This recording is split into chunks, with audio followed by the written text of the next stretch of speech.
Okay, good evening, everyone. Thanks for joining us. My name is Julie Haskett, and I'm the Communications Manager here at Chugach Electric. And we have scheduled this webinar as a way to provide interested members with some details of our upcoming rate case. It is being recorded, so for those who miss it or didn't know about it or want to watch it again, we will have it on our website within a few days as soon as we get the link and update it, probably tomorrow. So I'm going to start by introducing Arthur Miller, our CEO, and Arthur's going to make some introductory comments, and then he's going to tell us who is presenting tonight. So I'm going to mute myself here, and Arthur, take it away. All right, well, thank you very much, Julie, and welcome everyone. Good evening, and thank you for joining us on this webinar. The purpose of this webinar is to provide an overview of Chugach's upcoming general rate case filing that will be submitted to the Regulatory Commission of Alaska later this month. The filing is required by the RCA as part of our acquisition of Anchorage Municipal Light and Power in the end of October of 2020. When we purchased MLMP and did the closing in 2020, the Commission required us to submit a general rate case no later than December 31 of 2023, and that has been moved up. The deadline has been moved up to September, and we're moving that deadline up even further because of the situation that we're facing as an electric utility to adjust rates for cost recovery. What we have had in place over the last 2.5 years are North District and South District legacy service area rates that have been differentiated based on the respective legacy service areas of Chugach and MLMP. And since that time, several factors have come into play, including number one, inflation.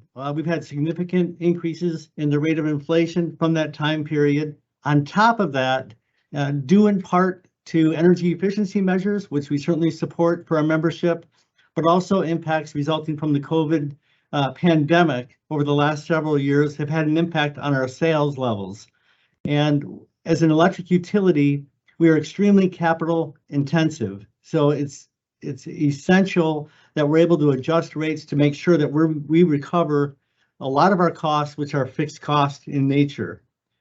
Our goal has always been to minimize rate changes or rate increases as much as we possibly can. There's no question the acquisition and the combining of Chugach and MLMP, our workforces and our operations and our assets has been a huge success. And this will be discussed further in the presentation.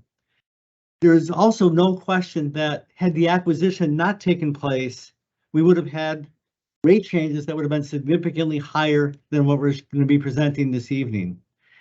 Now I'd like to turn it over to Matt Clarkson, our Chief Legal Officer, who is leading the rate case effort.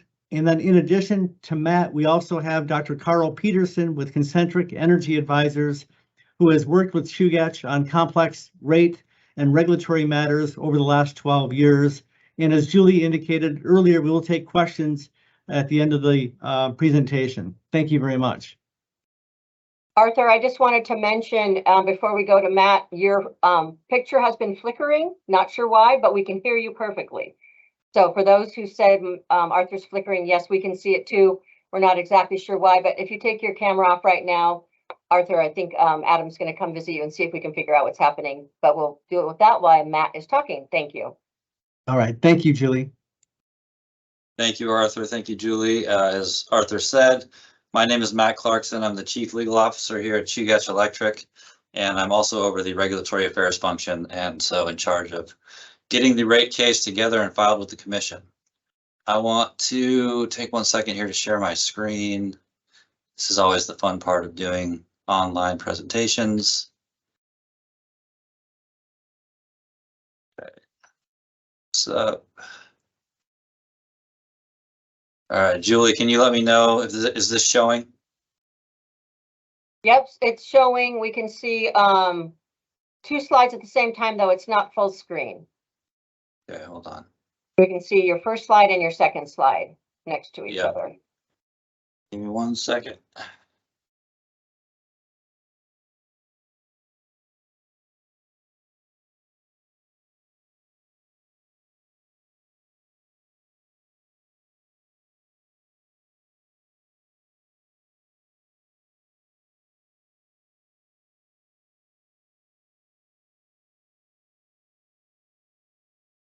You look at the background and envision that you're all at that place while I pull up the presentation really quick.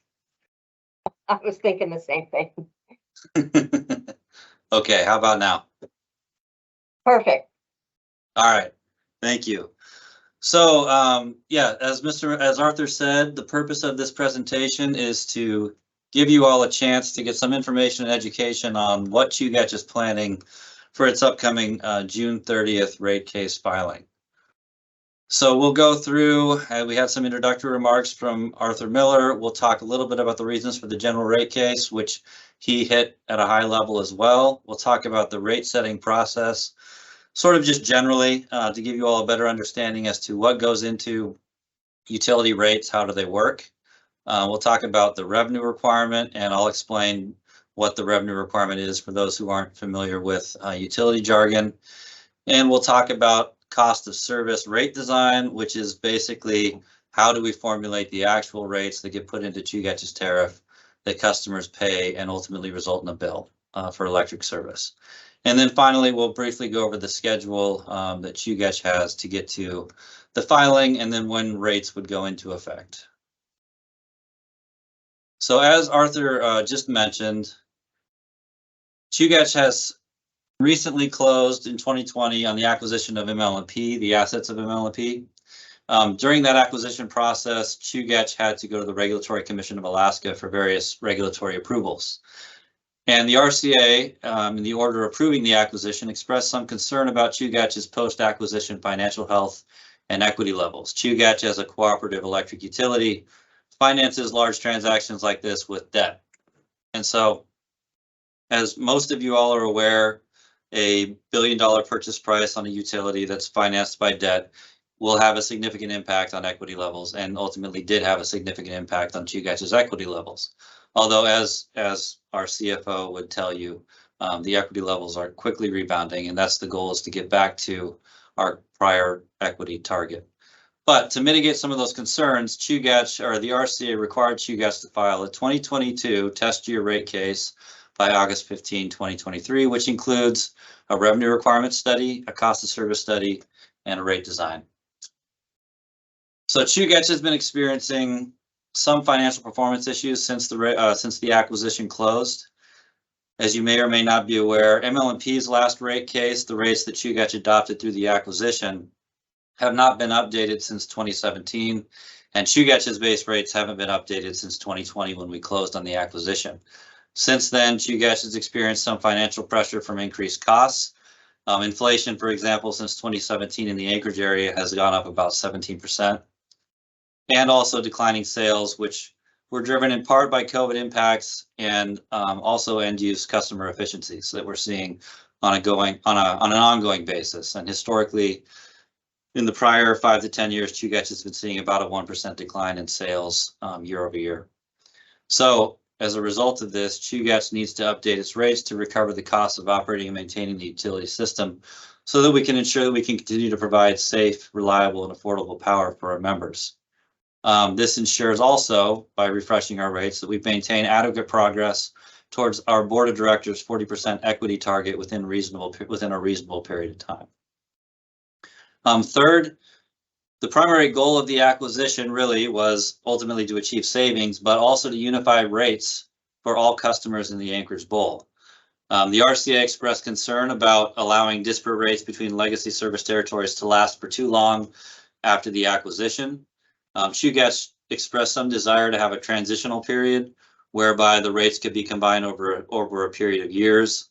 The issue being that when you have two utility systems with two separate and pretty significantly different rate structures, bringing them together all at once can drive some significant negative rate impacts for certain customer classes. The commission didn't want the ununified rates to continue to exist or persist for long, and so they required Chugach to propose a uniform rate design for all customers regardless of geographic location in this first general rate case. Now, as I said, Chugach's objective has always been to obtain unified rates, and so that goal expressed by the commission is consistent with where Chugach has always been. It's just a matter of timing on how we get there. Regardless, Chugach is under an order and an obligation to move forward with uniform rates, and that's the goal of this filing for the most part. Finally, with respect to why a general rate case right now, we want to offer some innovative rate structures. So first and foremost, Chugach has heard many complaints and comments from legacy MLMP customers about the demand ratchet for large commercial customers in the MLMP legacy territory. Chugach will be eliminating that demand ratchet in this filing. Chugach's goal also is to offer some time of use rates to incentivize customer usage during off-peak hours, provide a new rate for shore-to-ship electrical use to help reduce localized emissions when cruise ships are docked, and then also on a going forward basis, continue to examine new and innovative rate designs as they become appropriate and necessary to move forward the company's strategic goals as set by the board of directors. Now, before we get into numbers, I just want to quickly state for you all, just so you understand where we're at in this process. Regarding the information we're presenting, although Chugach management and consultants have been working hard to get this rate case ready for filing, the information and proposals being discussed have not been approved by either the Chugach Board of Directors or the Regulatory Commission of Alaska. Chugach is rate regulated by the Commission and has to take all requested rate increases, rate changes to the Commission for review and approval. That can result ultimately in a suspension of the filing and a litigated process. Both the review by the Board of Directors and the review by the Commission could lead to changes in Chugach's proposed interim and/or final permanent rates. So I just want you all to know that while management and our consultants have been working hard to get this to the point where it's ready to be filed, there are still some review and approval processes that we have to go through before we can call this ultimately what is going to be filed and then what becomes effective from a rate standpoint. So from a high level, what is utility rate making? How does it work? What are the principles and concepts? So the goals of utility rate regulation for Chugach Electric is that rates must allow Chugach to recover all reasonable and prudent expenses necessary for the delivery of utility service and maintain acceptable equity to debt ratios through recovery of an approved margin above its costs. So in large part, Chugach is a cost minimizing firm that is driven by ultimately setting rates that allow it to recover its cost of service. The cost of service needs to be set at a level that Chugach can provide safe and reliable power to its members.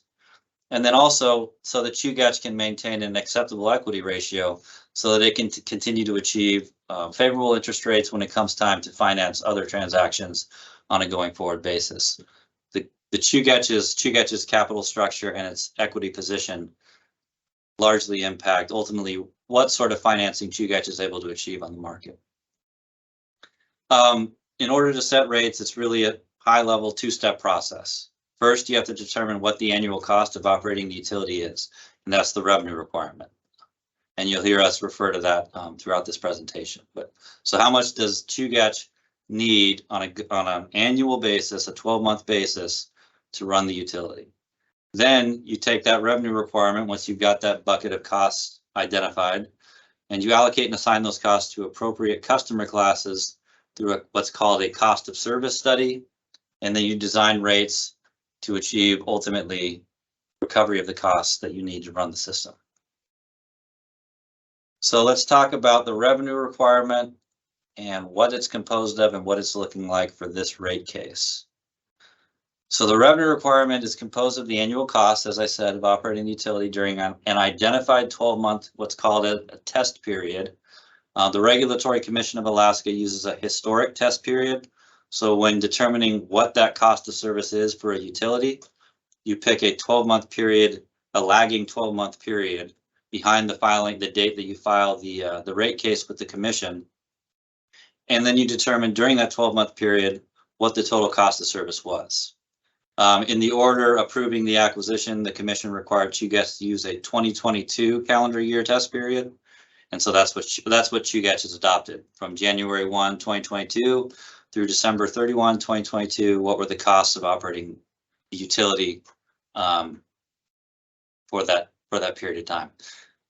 Chugach then calculated all of its reasonable and prudent expenses incurred for the delivery of utility services during that test period, including its operation and maintenance expense, its O&M expense, It's depreciation expense, taxes, interest on debt, and then the margin that is needed to recover.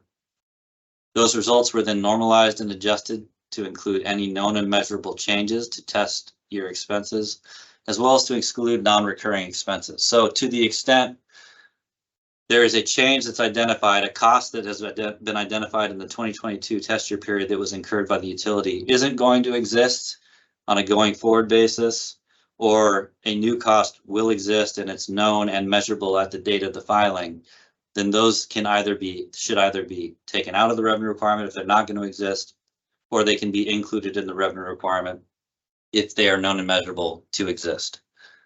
So we've gone through that process as well to make sure that we have an accurate revenue requirement that will reflect the cost of service during the time frame in which these rates are in effect.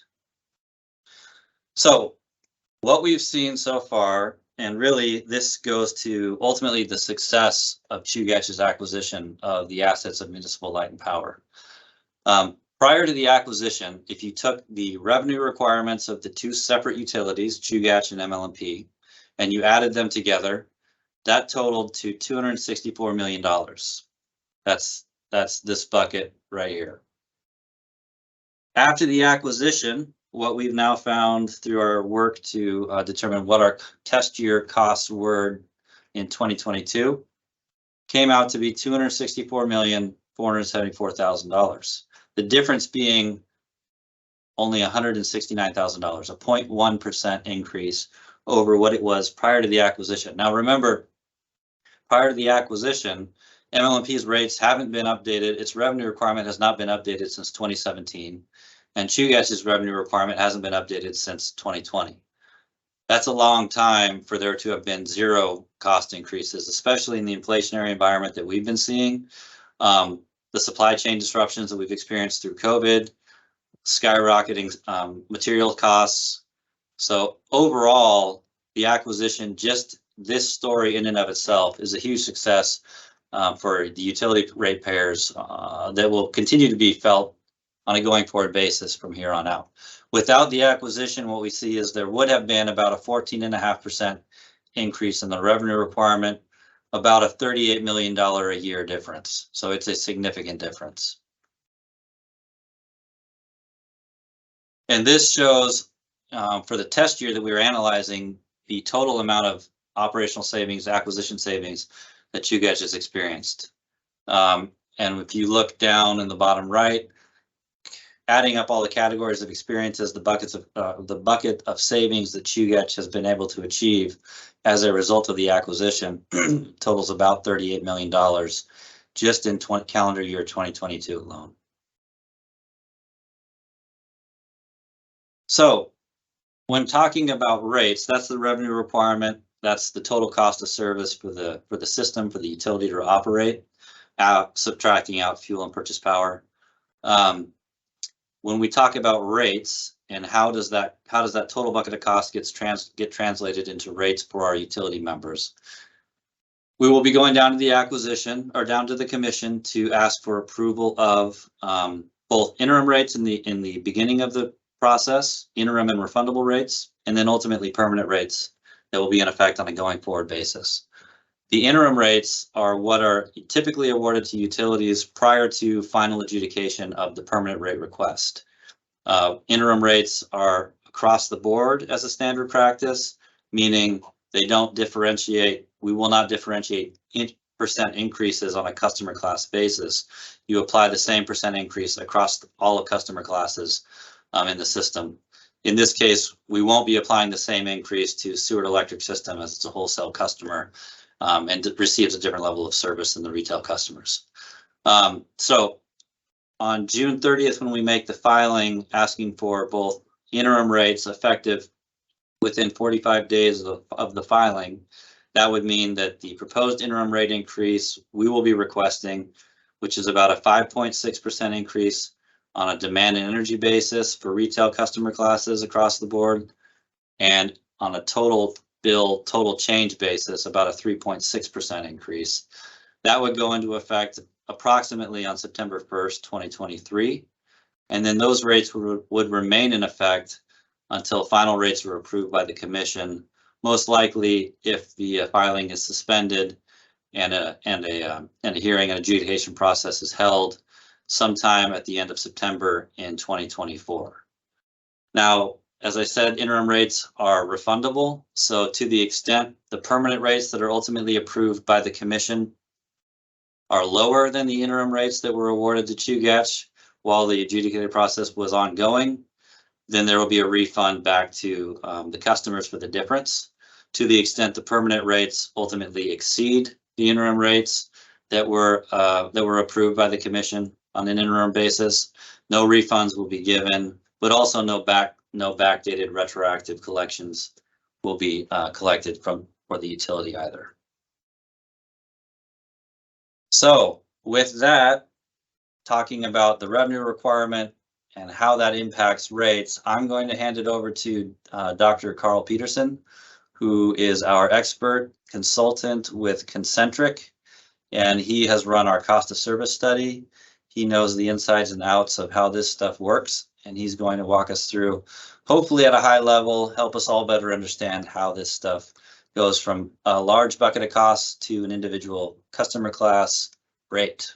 So with that, take it away, Carl, Dr. Peterson, and I will, I'll have to advance the slides for you, so just let me know when you're ready to advance. Will do. Thank you, Matt. As Matt said, my name is Carl Peterson, and my work is related to cost of service and rate design. So what I'd like to do this afternoon or this evening is to give you an overview of how cost of service works at a very high level, then talk a little bit about what the objectives are for both the cost of service and eventually the actual pricing of the retail services to the end use customers. And in doing so, what we'll find out is that the cost of service study, as we were putting this together, we realized that, as Matt mentioned, the difference in the rates between the North and the South territory, that is the North, the legacy ML&P territory, versus the South, the legacy Chugach territory, actually is going to cause some dislocations, and some of them are fairly significant. In order to address that problem, we have come up with a mitigation plan that we think is fair and tries to address those issues head on. We'll then talk a little bit about what that means for kind of typical customers in terms of overall bill impacts, and I'll end this discussion before we move on to the timeline, talking a little bit about what innovative rate structures we will be proposing and talking about during the pendency of this proceeding. So Matt, you can go to the next slide. That's a good one too. So what we have here is the structure of the cost service study. And I don't want to spend a lot of time on this, but I want to make sure everyone understands that there is a procedure and a pretty well-defined procedure as to how we take the overall revenue requirement. That's that $264 million that Matt referenced earlier.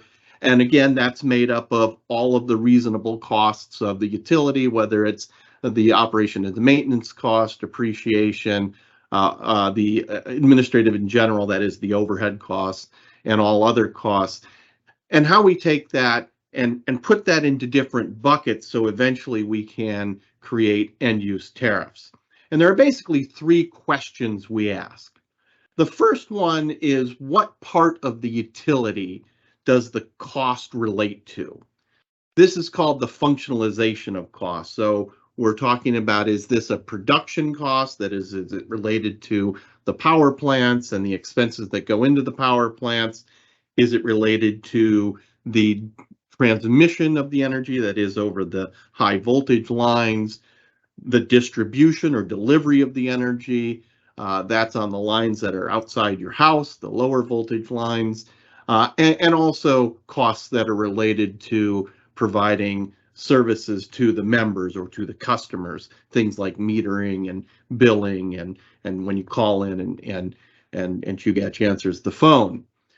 Once we've decided what function the costs are associated with, we need to take two more steps in order to get to the retail tariffs. Typically, again, remember, a retail tariff typically has 2 or 3 charges depending on what type of customer. For smaller customers, there's typically a fixed monthly fee, what we call a customer charge, and then a volumetric or a per kWh charge. For larger customers, there's typically a third charge, which is based on the amount of capacity the customer uses on a monthly basis. So in order to get to that part of the retail tariff, we need to identify what is driving the cost. Remember those 3 costs, those 3 rate elements, if you will, of the tariff: the customer charge, the volume charge or the energy charge, and the demand charge. So we need to put the costs into buckets that are identified by whether the cost is associated with the number of customers. Those would be in the customer charge group. Whether those costs are associated with the amount of energy that flows through the system. Say, for example, operations expense at a power plant. Those would be classified as energy or volume related.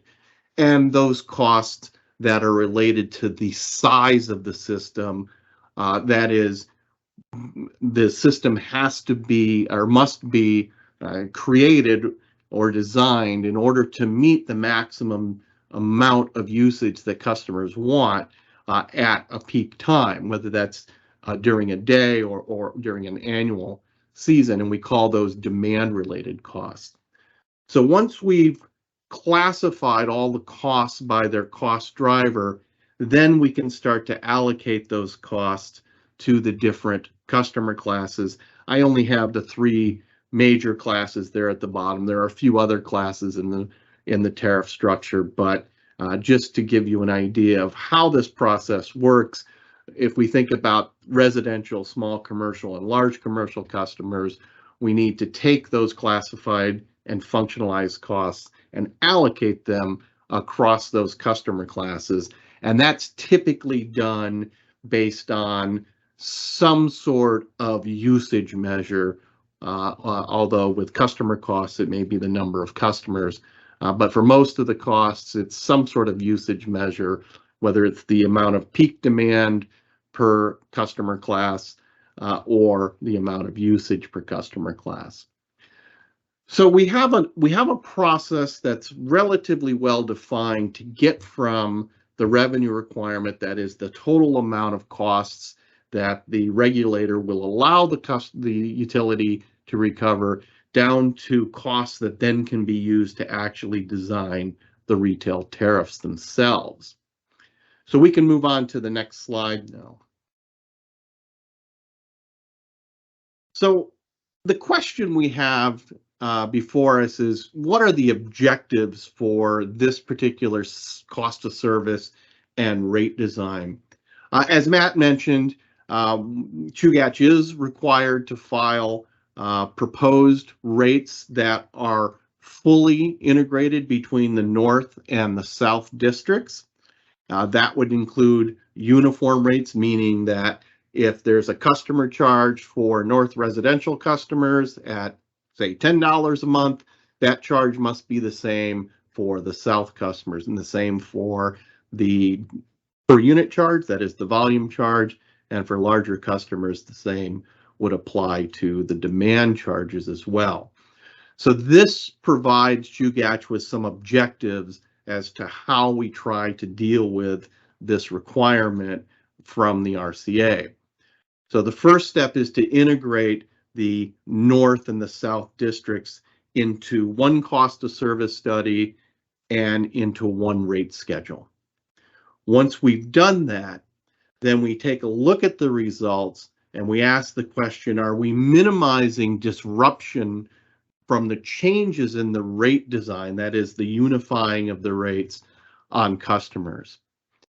In doing all of this, we're trying to stick as closely as we can to traditional RCA, that is the Regulatory Commission of Alaska, approved Chugach costing methods.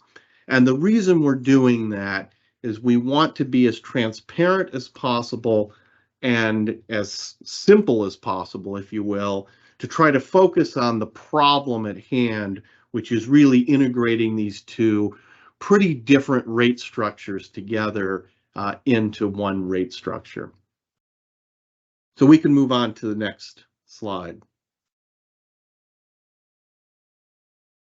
So when we undertook the cost study and applying the objectives we just talked about, integrating the two sectors together and applying traditional Chugach costing methods, what we found from the unification of rates is that, perhaps not surprisingly, there are some significant class increases, and primarily that's to the small commercial customers and the large primary customers.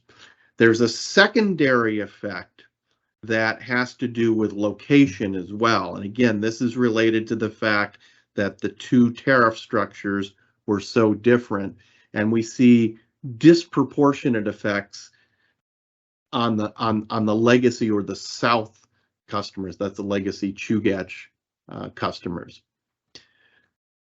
Once we recognized that this was a problem, we decided that there needed to be some mitigation. We don't want to have what's called rate shock, where certain customer classes, and we'll show you the numbers here in a few minutes, certain customer classes are overwhelmed by the change. So in order to deal with that rate shock by customer class, Chugach is going to apply a rate mitigation plan, and that rate mitigation plan we'll walk through in a few minutes.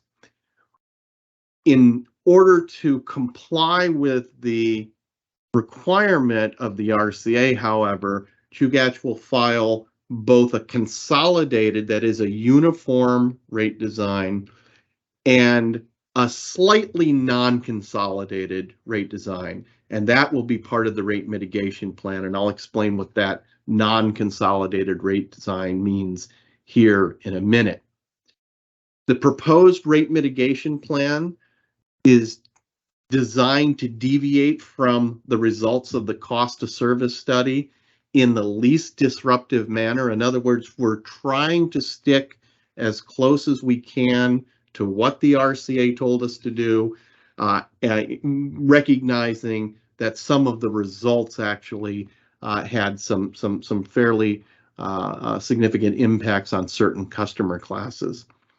And as we'll see in a few minutes, when we look at the individual customer classes by legacy territory, the effects on individual customers and even individual customer classes, that is groups of customers, residential, commercial, and the small commercial and the large commercial customers, depends a lot on location, and that's largely due to the requirement that we consolidate the rates.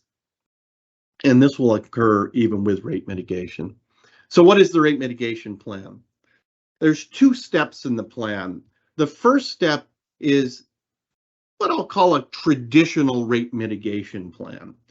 So you'll see this in other jurisdictions where rate increases to a certain customer class seem to be too much for one rate case.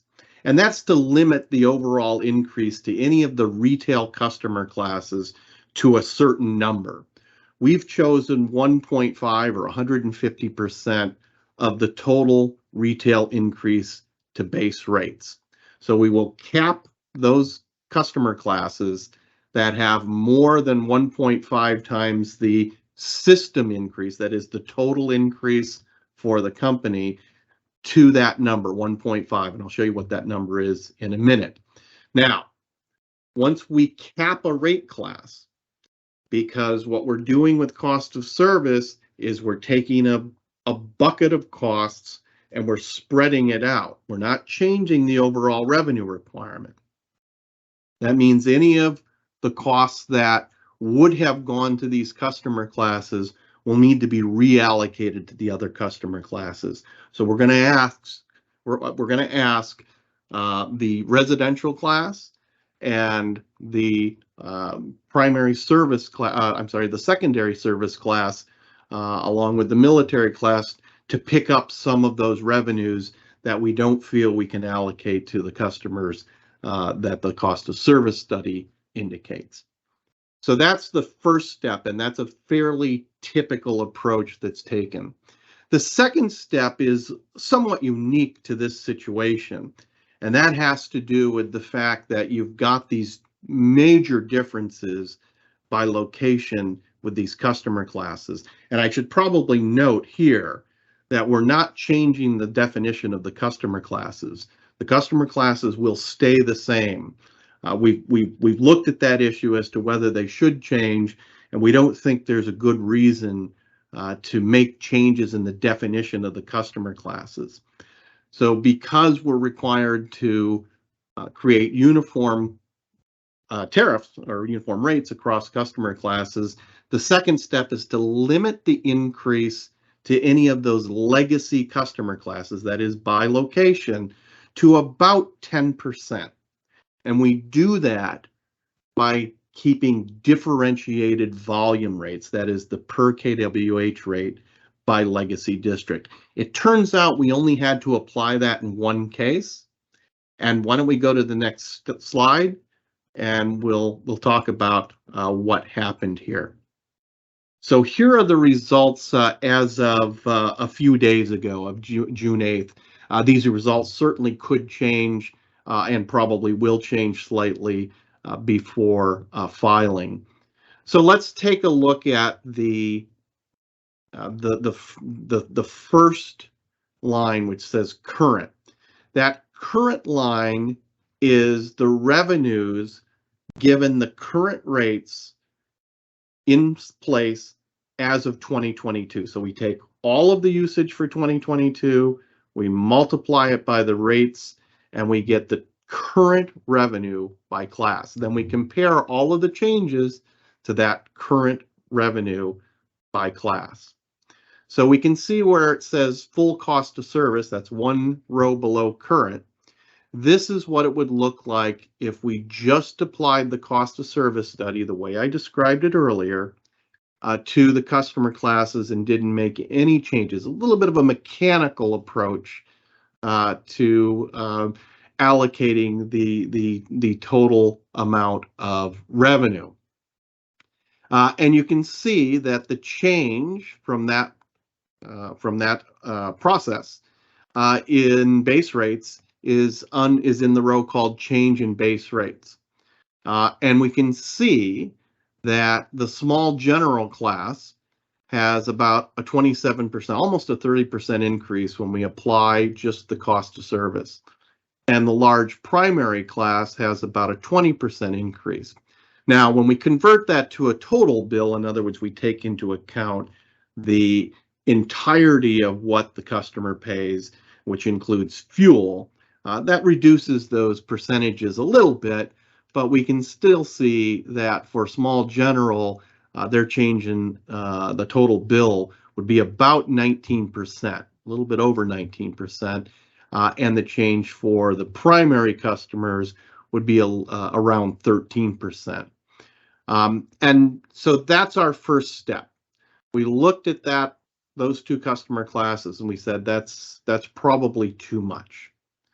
So what we did is we limited the increase, and here's where that 1.5 times the system average comes into play.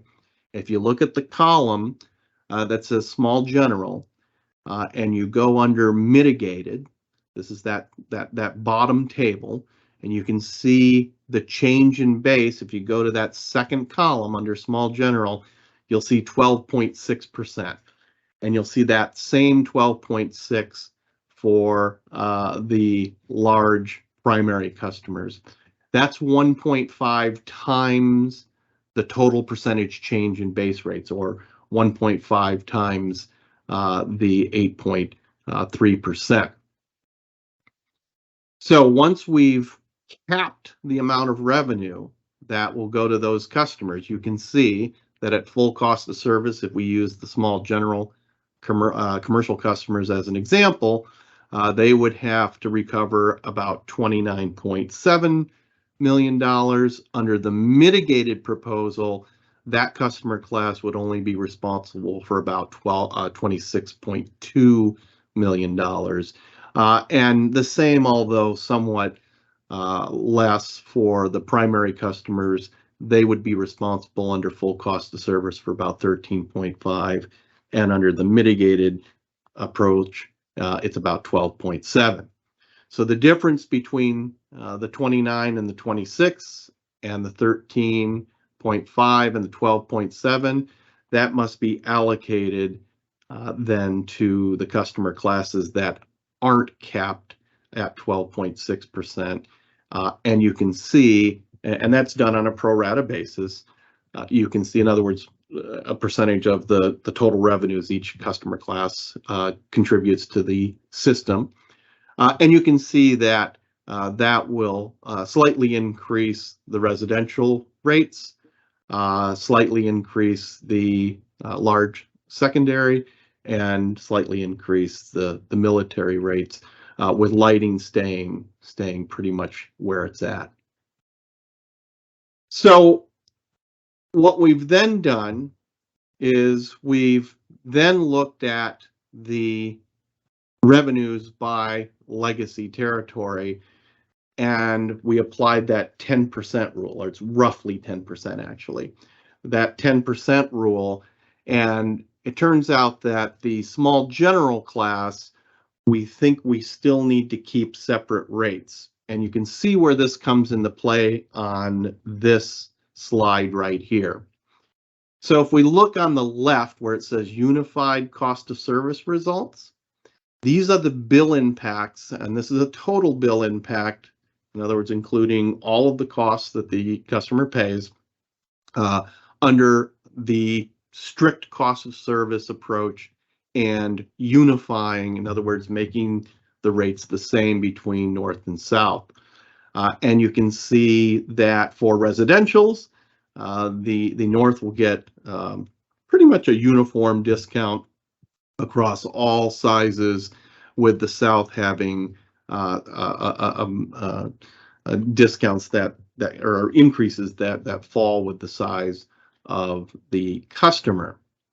Now, why is this happening? Well, it's fairly straightforward to explain why. The north volume rates are higher than the south. So when we average those together, that rate comes in between those two. So the north will go down, the south will go up a little bit. The real problem, though, comes in on the small general service. If you notice, this is on the bottom left, if you will. We see that for the south, we would see a fairly substantial increase. Now, these gray areas, these gray rows, these are kind of typical customers, even though this is a use case bill impact study. It's not an actual customer, but these would be kind of typical or your average customers in these classes. And you can see that the difference between the south and north is pretty substantial. So under the rate mitigation plan, and remember that's that two-step approach we just talked about, we're going to ask the residential class to recover some of that revenue that we had to reallocate. And you can see that reduces the reduction for the north customers and increases the increase for the south customers slightly. However, for the small general service customers, you can see that we have a more smooth result. No longer are customers in the south seeing about a 30% increase for the typical customer. It's now down to about 9%, in other words, less than 10%, and about the same, about 7% or so for the typical small general service customer in the north. So we think that rate mitigation plan has dealt with the most extreme issue, and we've only had to maintain differentiated rates for the small general service. If we go to the next slide, we can see what happens for the large customers. Again, same setup here. We have unified rates under cost of service on the left, and we have a rate mitigation plan on the right. Now, these two customer classes, they both have unified rates. In other words, both the left side of the slide and the right side of the slide have unified rates, though we have done that step one rate mitigation plan. Again, we're asking the secondary customers to pick up a little bit of the revenue, and you can see that if you compare the bill impacts across the cost of service and the rate mitigation plan. So it's a slightly higher increase than under cost of service for the South customers, and not as much of a decrease for the typical North customer. Again, why is this happening? Part of it is because the rates, or the majority of it is because the rates are just so different in terms of levels, not the structure. They have the same rate structure, but just the levels of the rates are causing this. And we can see the large general primary customers. Here we have kind of two sets of typical customers. The gray is the typical in the north, and that yellow is the typical in the south.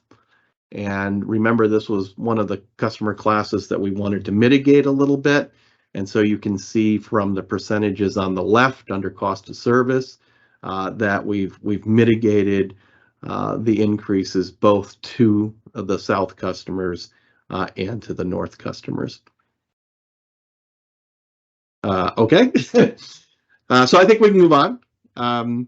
So just to kind of give everyone an idea of the rate design changes that we will propose. We are removing the demand ratchets, as Matt said, from the North large customers, largely because of customer response.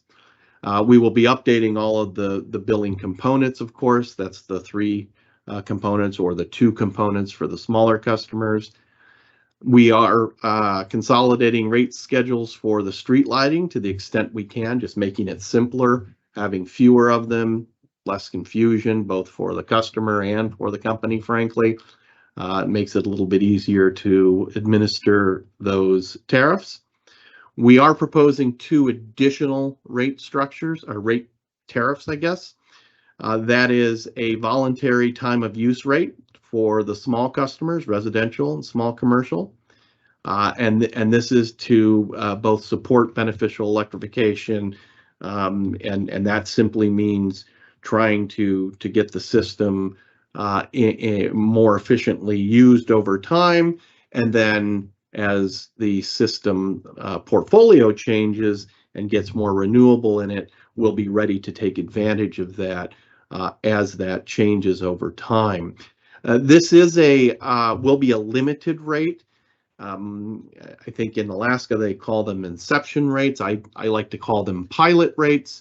And what we'll be doing is we'll be studying the responses of customers to try to understand how customers respond to prices, and that will allow us to design even more innovative rates in the future once we understand that response in a more detailed manner. And as Matt mentioned, we will also add a rate schedule for cruise ship interconnection from shore to ship. And the idea here is that the cruise ships can idle or turn off their diesel engines while they're in port, and that limits local pollution and should help the local environment there. So I think that's all I have for rate design and cost of service. So I think I'll turn it back to Matt, and he'll talk about timing. Yeah, thanks, Dr. Peterson. Appreciate that quick summary.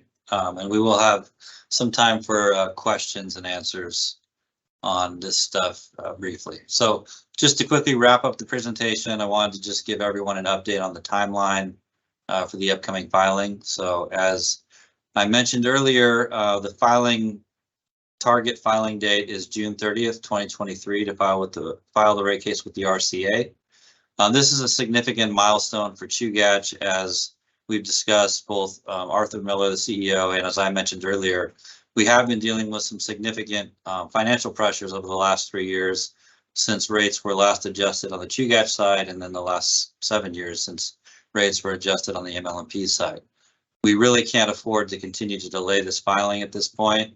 We've been working with the commission cooperatively and with other interested parties that have been intervening to find our way through the last 3 years. And at this point, Chugach really just needs to get back in to file updated rates. And as I mentioned earlier, it's really not an increase in the revenue requirement that's driving this rate request at this point. In fact, it's a decline in the sales. So on a per unit basis, as the sales decline and costs remain constant, each unit of electricity just becomes more expensive. So what's really driving the rate increase is not cost increases. Chugach has held the line in large part as a result of the acquisition and the $38 million in savings on costs. But Chugach has been experiencing sales declines about 1% a year on average over the last decade or so, that continue to drive the ultimate cost of a unit of electricity up. So that's the main driver of this rate filing. And the June 30th deadline really is a significant milestone because Chugach needs to get in and be able to get interim rates into effect so that it can start recovering its full cost of service.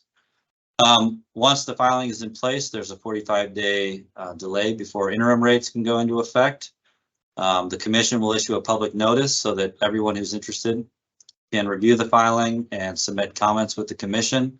Anyone and everyone is entitled to go file public comments with the commission and let the commission know what your thoughts and opinions are on the filing. Interim rates go into effect on September 1st, 2023, assuming that the commission does suspend Chugach's filing for investigation. And then ultimately, that's a 15-month statutory timeline for a full rate case filing that changes the revenue requirement in this sense. And we would expect a final order with permanent rates going into effect sometime in the end of September of 2024, absent any statutory deadlines extensions by either the commission or the parties. So with that, that's just an overview of the upcoming timing, when rates will be in effect and when permanent rates could be in effect. And I'll kick it back over to Julie so she can moderate some questions. Thank you. Thanks, Matt and Carl and Arthur. We had some folks, when you signed up for this webinar, you were able to pre-submit questions. So, and several of them were duplicative, if you will, kind of covering the same ground. So I've put them into a couple buckets, if you will. After we read these ones, I believe the Q&A function on this meeting is supposed to work. That's where you can send me questions. The chat is turned off and we don't want to mess with the functions in the middle of the meeting, but the Q&A should work. But in the interim, let me ask these questions and then Arthur or Matt, I think, will be answering. And some of them I think were actually answered during this presentation, but I think it's good to reiterate. Several members have asked a question about whether there will be time of use rates or other rates that are specific for electric vehicle charging. So I think, Arthur, if you wanted to take that one. Sure. Thank you, Julie, and thank you very much for this question. As both Carl or Dr. Peterson and Mr. Clarkson indicated, we are doing time of use rates, introducing it in this filing on an inception type basis for residential and small general service customers. And I really think this is an important milestone for Chugach Electric. Number one, we're able to offer this rate option because of the advanced metering infrastructure that we have put in place, not only on the Chugach legacy, but also on the MLMP legacy system. Both systems this year have full AMI capabilities, which allows us to offer these innovative rate options. The other important aspect of time of use rates is really attributed to pricing signals that allow us to maximize the utilization of our assets. And as I had indicated in the beginning, electric utilities are extremely capital intensive. And to the extent that we can utilize existing assets without having to put in new generation assets, everybody benefits through greater utilization of the system and through economies of scale in that context, resulting in lower rates for everybody. But not only time of use rates are important for electric vehicle charging, we also, last year, we put in place a special operating tariff to remove the barriers to level 3 chargers associated with electric vehicle charging. And level 3 chargers are really associated with very high capacity charging on the system. And in essence, it allows us to remove the barriers to low usage characteristics on a very infrequent basis, or I should say a high usage demand on the system, but for a very short period of time, which is the typical characteristics of level 3 charging.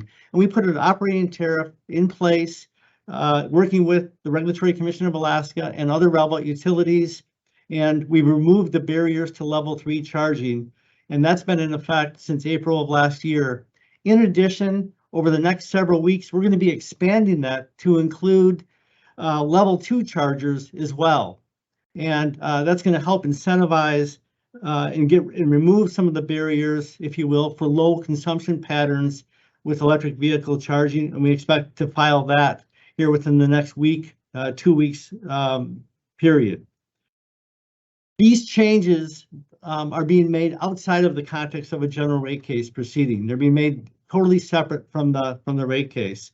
In addition to that, we also have an electric vehicle charging incentive program to promote electric vehicles in Alaska. And we have a $200 credit for residential accounts, a $1,000 credit for level 2 chargers, and a $5,000 credit for level 3 chargers. So we're excited about that, but we're really excited about the opportunity that time of use is going to provide as we go forward into the future.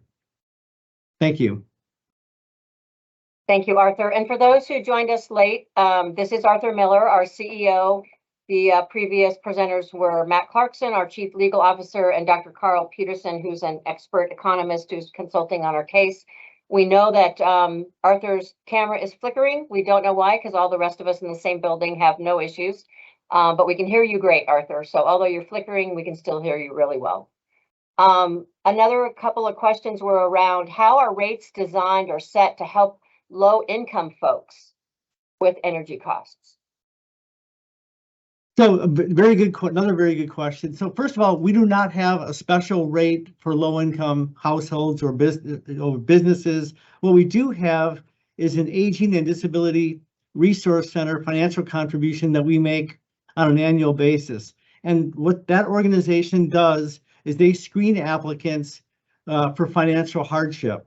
And from the monies that we donate to that program, they use those funds to assist members who are experiencing a financial hardship. I think it's also important to note that in contrast to an investor-owned utility, Chugach is a cost minimizing firm. And that is our underlying business model as a member-owned cooperative is cost minimization, subject to meeting our reliability requirements on the system. And today, Chugach does have the lowest rates in the rail belt.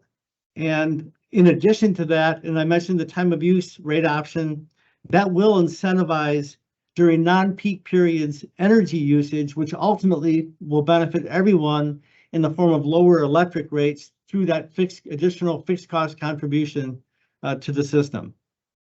Thank you. Thanks, Arthur.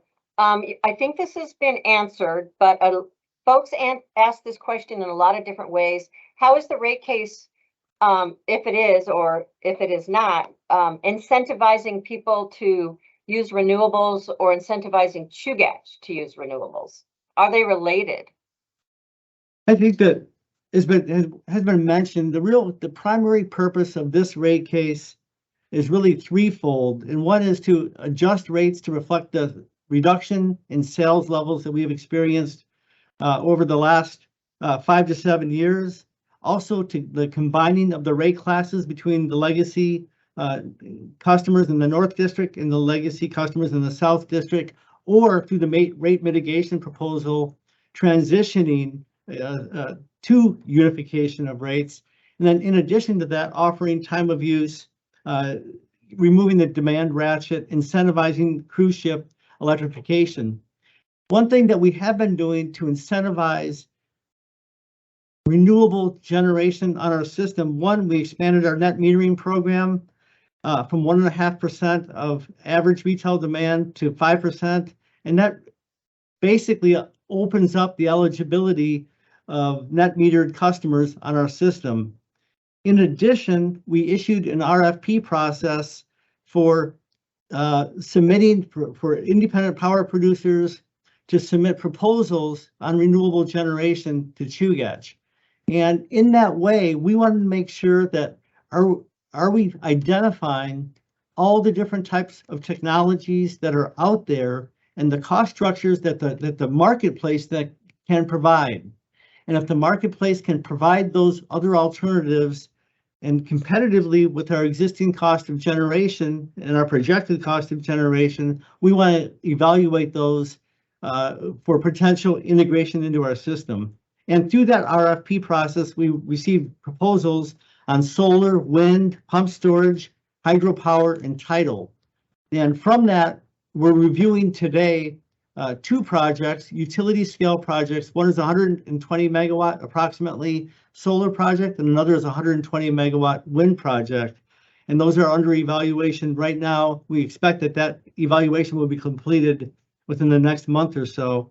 Having said that, our doors are always open for customers or independent power producers who are interested in putting together a project and sell to Chugach renewable power. We certainly would welcome that opportunity, and that's really in the essence of it why we did the RFP. We wanted to see what else and other technologies are available that we could efficiently incorporate into our system. Okay, thanks, Arthur. I think the next couple of questions are for Matt. A member asks whether Chugach will commit to another rate design filing within the next 2 years. Thanks, Julie. It's a good question. So as I mentioned, and as Arthur has mentioned throughout this presentation as well, this rate case really is about unification of rates for the 2 legacy service territories and to ensure that Chugach is getting back to recovering its full cost of service, its revenue requirements, so that it can operate prudently and reasonably as a utility, providing reliable electric service to its members on a going forward basis. We also have some specific initiatives that are going to be accomplished through this rate case that are important to our members, eliminating the demand ratchet and from MLP legacy customer rates, and also proposing the new time of use rate pilot program or inception rates. Going forward, Chugach is fully committed to reviewing, evaluating, exploring new and innovative rate design proposals, ideas, structures that would or could be necessary and appropriate to further achieve the strategic goals of the company as established by the board of directors. Chugach believes there's a lot of opportunity on a going forward basis with respect in the renewable sector. Chugach is actively pursuing any and every available opportunity for federal funds, either through grants or low interest loan programs that are available right now. As most people are aware, Chugach is actively pursuing all opportunities in those realms. We think that there's a lot of opportunity to reduce the costs that may have been prohibitive in the past and barriers of entry with respect to renewable generation that will become available as a result of those funding opportunities. So we do think on a going forward basis, as those sorts of funding opportunities become available to us, as our generation portfolio begins to change, as behaviors of our electric utility ratepayer members begin to change, and as the board of directors desire to incentivize certain behaviors or make different policy decisions that have been different than what have existed in the past, we are going to continue to review and explore the rate designs and proposals that are most appropriate to effectuate all of those goals. So as far as where we're at now, we're really just trying to get through the acquisition. This is a finishing step on the acquisition side. Unify rates, make sure that people aren't paying different rates based purely on where they live in the city of Anchorage. Eliminate that confusion, get us to a place where we're one system, both operationally and from a tariff standpoint, and then start to move this company forward to the future that I think we all know we're headed towards, which is a more renewable, more renewable portfolio as far as our generation portfolio goes. So thank you. Okay, stay with me, Matt. The next question, if Chugach is required to equalize base rates by customer class, what are the specific mechanisms Chugach will propose to help some deal with rate shock? Yeah, and I think Dr. Peterson really addressed this, so I won't waste a whole lot of time on it. But it's that it's the rate mitigation proposal that we put forward. So as I talked about earlier, we sort of saw this coming with respect to unifying rates all at once rather than transitioning into it. But we think that it's a laudable goal to get to a unified rate system. It's what Chugach always wanted. It's what the commission wants. And we think there's an avenue to get us 90% of the way there. On the small general side, we have to potentially differentiate energy rates, but I think it accomplishes most of the goal and then avoids some of the more significant negative rate impacts that we were seeing. Okay, and this next question, I think I can help answer. Is there an option to delay the filing until members have been more sufficiently educated? And there's been very little media coverage as part of the question. So I think you have all covered why we can't delay the filing in order to meet our budget and targets. We need to go now, basically. In terms of education of members, that's ongoing. We've been meeting with our key accounts, the larger commercial customers. We are having this webinar, which is being recorded, so folks will be able to watch it. We have a web page dedicated to the rate case, which we will continue to add to as there's a filing or a new document or a press release. We'll keep frequently asked questions on there. And we haven't had any media coverage because we haven't had a filing. So there really wouldn't be anything for the media to cover at this point. We anticipate they will cover us after we're filed, and we're happy to talk to them then. But basically, the education process of our members is going to be ongoing. And it's been pointed out that permanent rates would not go into effect for over a year. So we have a lot of time for some good education, and we're looking forward to the opportunity to do that and to keep our webpage robust, to put articles in the outlet, and to do all the things to keep our members updated. At this time, those were all pre-submitted questions that we got before today. I'm getting some notes from folks that the Q&A is not opening up for them. So if anyone is in the Q&A and wants to send a question, let's try that first. And then our second avenue we're going to try is hand raising. As you all know from our experience with COVID and Teams, is every meeting seems to be different as to what works. But is anybody able to ask me a question in the Q&A box? Some folks have emailed me and said it's not working. Del Conrad emailed or went into the Q&A box and said it is working. So I'm going to pause for a second and see if anything shows up in the Q&A box. Kind of looks like it's not happening. So in that vein, we're going to give raising your hand a try. And I think I can unmute you. So Mitch Roth from Girdwood has a question. Mitchell, we did answer several of your questions during the meeting, but give me a second here. And let's see, Adam, what's happening? Can I unmute him? Okay, you are unmuted. So I think if you unmute yourself, Mitchell, you can ask a question. Can you hear me? Yes. Oh, okay, great. Thank you so much for this presentation. Your team has really knocked it out of the park. I mean, I sent in some questions not knowing what this would be about today. And so some of the questions were answered, definitely. the whole issue of the equalization between the North and South districts. I think you've done a great job with the analysis. And really all the main thing I wanted to ask about was more about doing the rate schedules.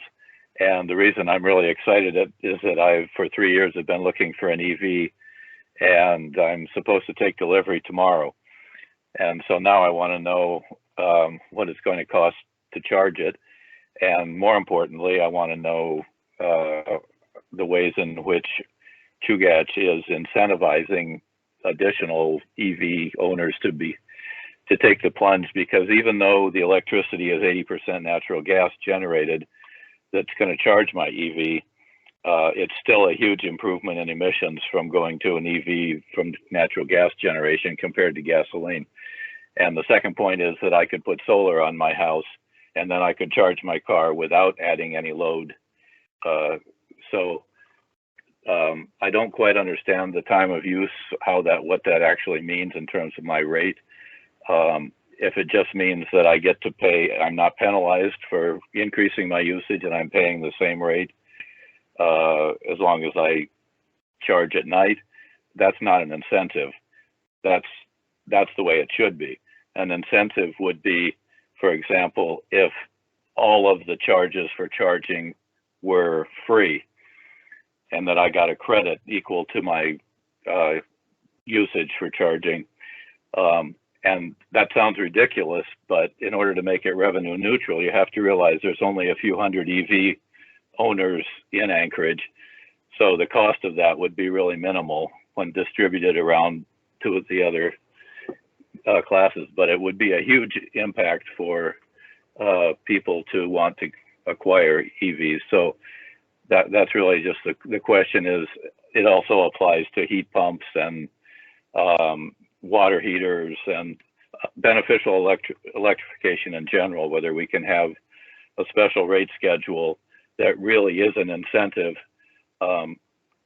and not just making it revenue neutral to take these measures, which we want to do to help out the strategic plan as well as everything else. And then the second part is just planning for the future as far as the rate schedule. What I was listening for was how the future cost of natural gas was going to be factored into the rate schedule. And I didn't actually hear that, but I think it probably is in there somewhere. And so the alternative is to make a plan that we're going to have a lot more renewables come online and to include that in the rate schedule as a way of stabilizing the rates. So I'll let it go at that, but thank you very much for the webinar and for taking questions. Thank you, Mitchell. Arthur, Very last thing was, I feel like that the June 30th deadline is somewhat arbitrary and that we could slip it a month, and I understand why you're eager to put the new rates in effect, but this kind of thing I'm asking for I don't think is a huge deal, and maybe the rate proposal could just offer some flexibility, so at some point under the current rate proposal you could adopt these kinds of schedules that I'm talking about and have that baked in without having to maybe finalize it all right now. Thank you. Okay, thank you. Matt or Carl, do you want to help answer Mitchell's questions?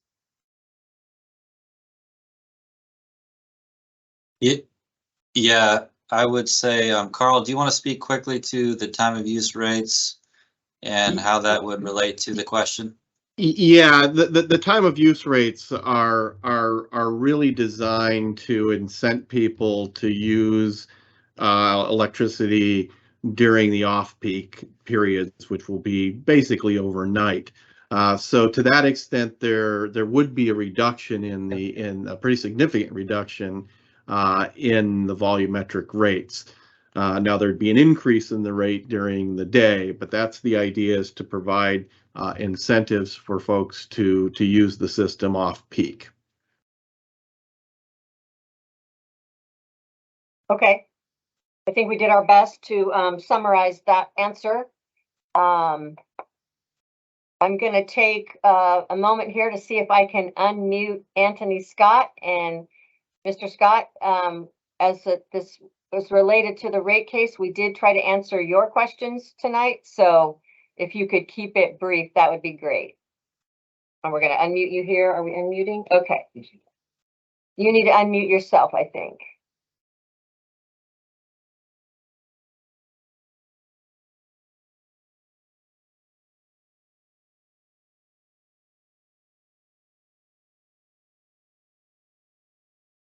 We have you unmuted on our end.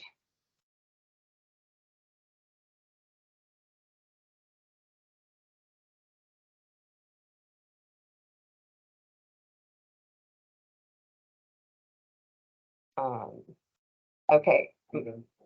Unsure why that's not working, because we are doing the exact same thing we did for Mr. Roth.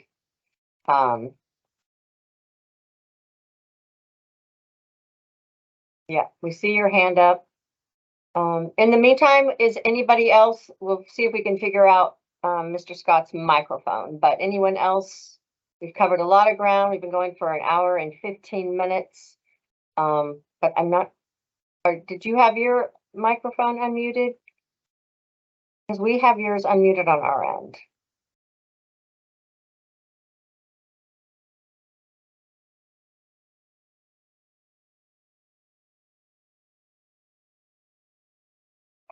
I can't figure out what's not happening. Okay, we just lowered your hand. Do you want to raise your hand if you're having issues with your own mic?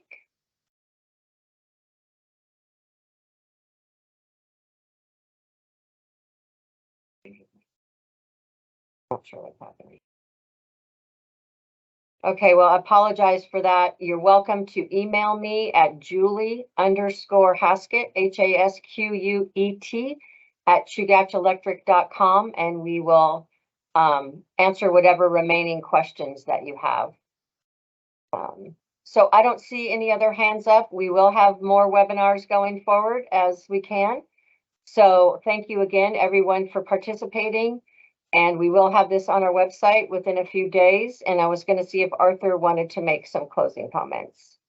Hey, Julie, really quick. There was one question in the Q&A from Del Conrad about our current equity. Oh, excellent. Thank you. Sorry, I missed that. Yeah, he says you spoke about a 40% goal for equity. What is the current equity? And it is about 16%, I believe. Arthur, correct me if I'm wrong. That's correct, Matt. Okay, thank you. It appears that Del Conrad is the only one who can see the Q&A, and I don't understand why. I apologize. But anyway, thank you, everyone, and I'll give it to you, Arthur. All right. Well, thank you very much, everyone, for taking time out of kind of a beautiful summer evening to listen to what our plans are for the upcoming rate case. As Julie indicated earlier, this webinar is being recorded. We'll post a link on our webpage at chugachelectric.com under the rate case heading. We will continue to provide updates with frequently asked questions, any news releases and documents and other items that are part of the overall effort. And we'll also provide routine updates in our monthly newsletter, The Outlet. And we'll continue to look for other opportunities to provide information as this overall process goes forward over the next 15 months or so. Importantly, thank you very much for your interest in Chugach. I really appreciate your time and the really outstanding questions that we received, and look forward to working our way through this proceeding. And thank you again for joining us this evening. Thank you, everyone. More soon. Thank you very much.